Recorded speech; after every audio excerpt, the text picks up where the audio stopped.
So I want to set the carburetors so that the butterflies are open at the same amount. So I adjust the stop screw on both of them, and I use a piece of paper to slide in between the screw and the surface it presses on the throttle linkage, and I keep tightening the screw until I capture the paper and I can't really pull it loose.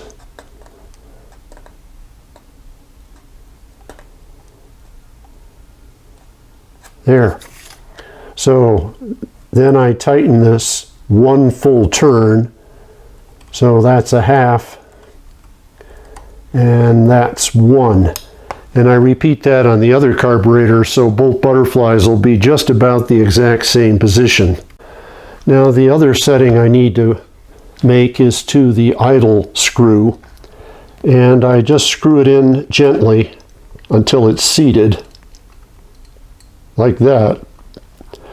And then I like to take it out a half, one, and then a quarter.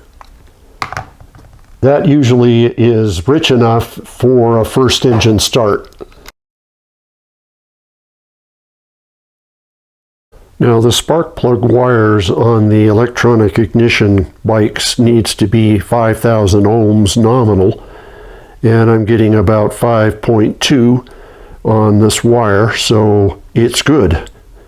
So I've installed new spark plugs and plug wires, and since my cylinders are dual plugged, meaning there's a spark plug on the top and a spark plug on the bottom, I have dual tower coils on each side. Now I like to wire up the plug wires as I show here.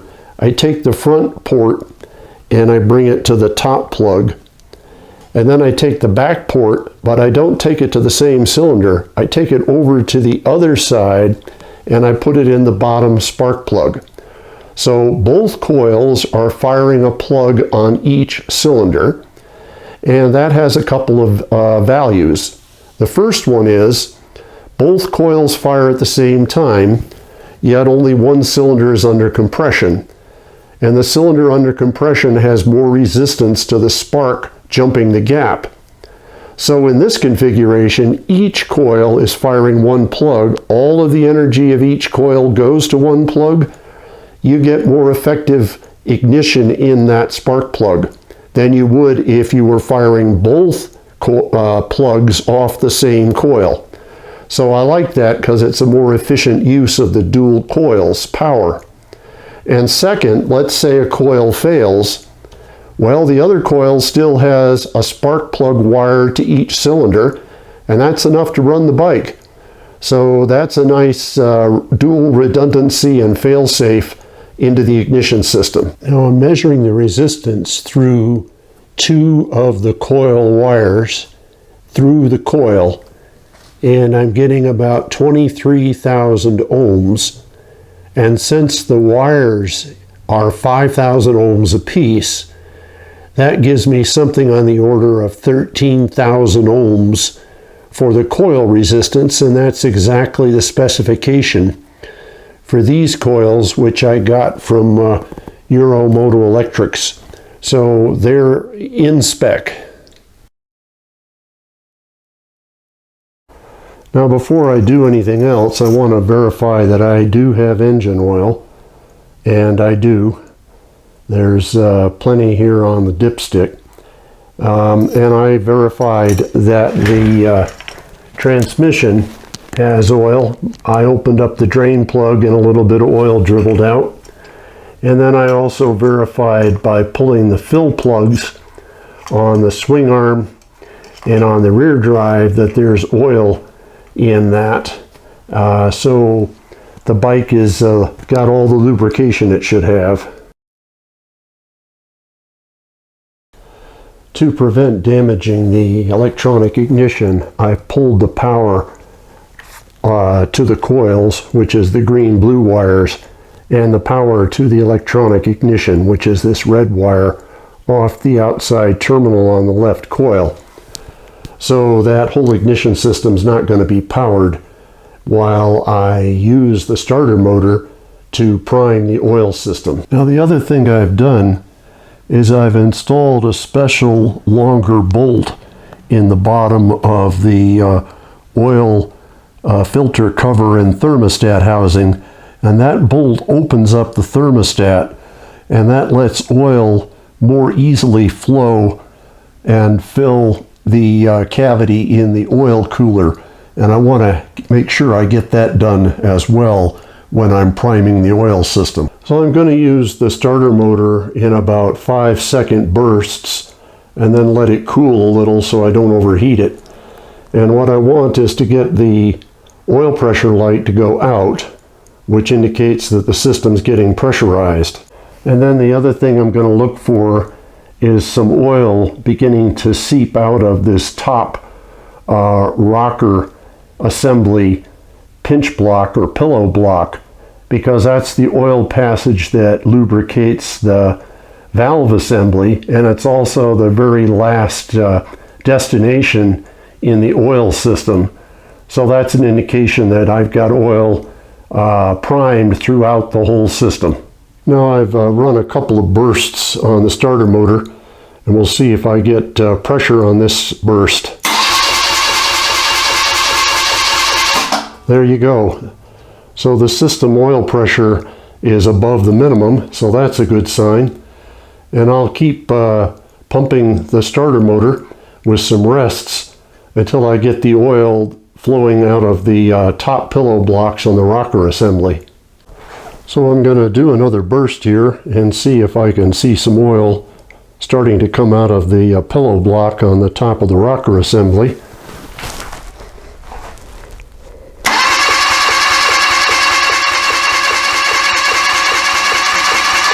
Well, there we go. Success. And it's dripping out of both of the blocks on the other side as well. So the oil system has been pressurized and primed, and I'll refill the crankcase with a little more oil to make up for what's gone into the oil cooler. And then I'll remove that special bolt from the oil filter cover and put the stock bolt back in. So I've removed the spark plug on both sides, and I've set the timing mark on the flywheel to top dead center. The way I do that is I put the transmission in second and then rotate the tire in the normal direction of rotation to set the engine. Now I'm going to verify that the valves are set for what I need for engine break-in, and what I like to do is add about 2 thousandths extra clearance from the normal during the break-in period. So the exhaust valve will get set to 8 thousandths and the intake will get set to 6 thousandths. And then after the engine's broken in, which should be on the order of 600 miles or so, I'll check the valve clearances a couple of times during that period, and if it looks like they're holding and they're not changing much, then the valve train is stable, and then I'll set these to the normal values, which would be 6 thousandths on the exhaust and 4 thousandths on the intake.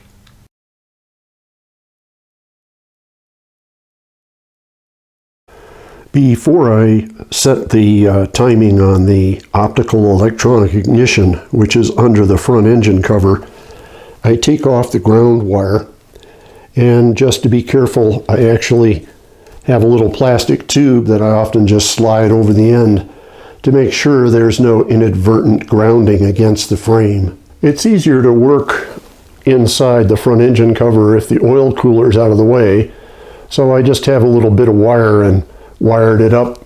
I don't want to put a lot of stress on those oil lines. And then I can remove the two Allen bolts that hold the cover and pull it off.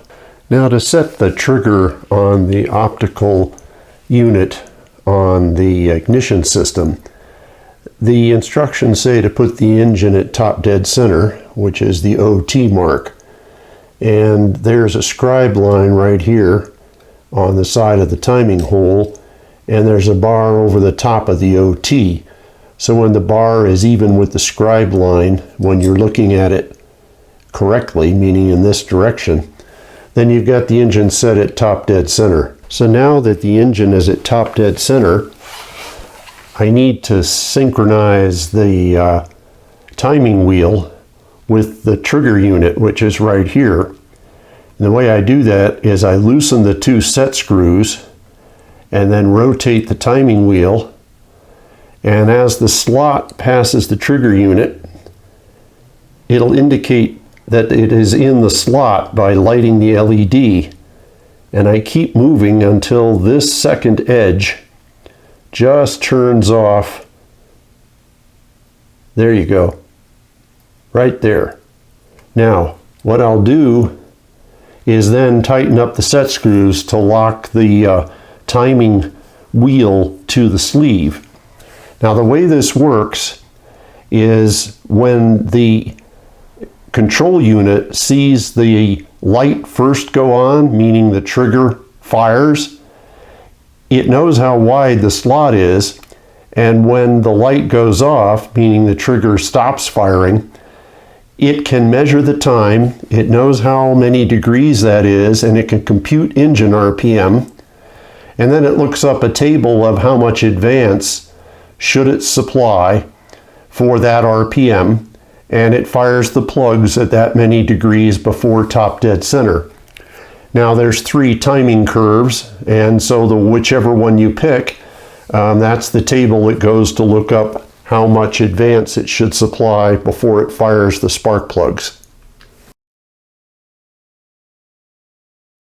Now that I've got the gas tank on and fuel in the tank, I filled the float bowls and then turned the fuel off, carefully remove them, and then I want to measure the depth from the center of the float bowl to the top of the fuel, and it ought to be 28 millimeters if the floats are adjusted correctly, and mine are right on the money at 28 millimeters.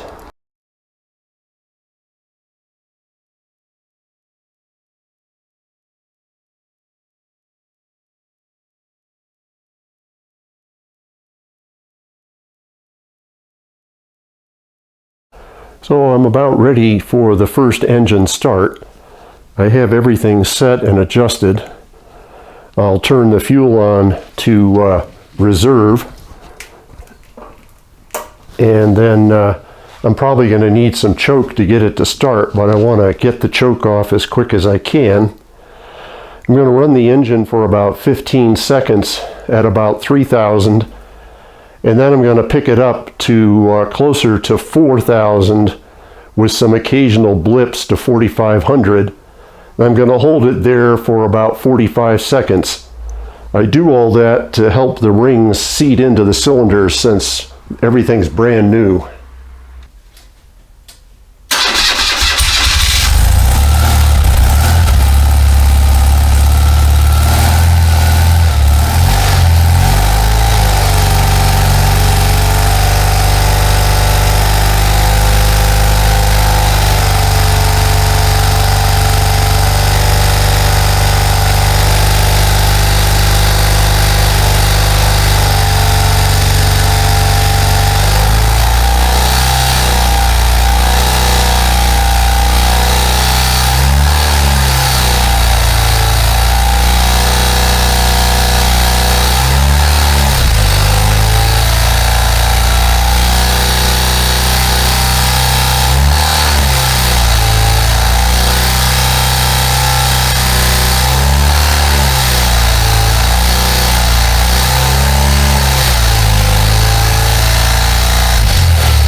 Alrighty, it runs. Well, I just got back and I did a 10-mile ride in about 25 minutes, and I kept the RPM above 3,000 and tried to hold it between 35 and 4, and then would blip it up to about 45, and then let the engine coast back down to about 35 so it'll suck oil where it needs to. And just kept doing that around the neighborhood and some of the low traffic streets. So we're all done with the first engine start sequence, which includes the first ride, 10 miles in 25 minutes. Nothing broke. So now that I finished the first 10 miles, I'm just going to look for any obvious signs of oil leakage. Nothing around the base gasket. And it doesn't look like anything around the pushrod tube seals. The transmission fill bolt's not leaking. The oil pan is not leaking. And the transmission drain plug is not leaking. No fuel on the petcock. No brake fluid.